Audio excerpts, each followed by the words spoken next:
Hello and welcome to Code Sprint's UX UI Bootcamp. I am Pranati and I will be helping you start your UX UI journey. But before we proceed to understand what UX and UI is, let's start by understanding design.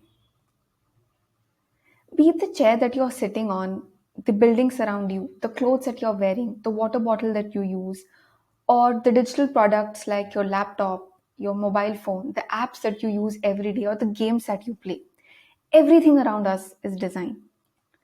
But you might be wondering, why is it that everyone is talking about UX UI? A lot of us also assume that design is for creative people and that it is all about making things or products visually appealing and aesthetic. But design is much more than that. Though this is an integral part of design, design is also about problem solving and making products functional and meaningful. Whether you are or want to become an entrepreneur, coder, digital marketer, trader, graphic designer, UX designer, writer, teacher, at the end of the day, we do what we do for people. Our work is for the people, and the core of UX UI is the users.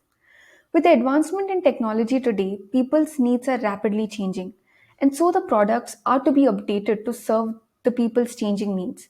This is why UX is in such a demand and is an essential skill for everyone. Now that we've understood why design and UX is such an important skill for everyone to learn, in the next video we will be talking about UX and UI. Thank you.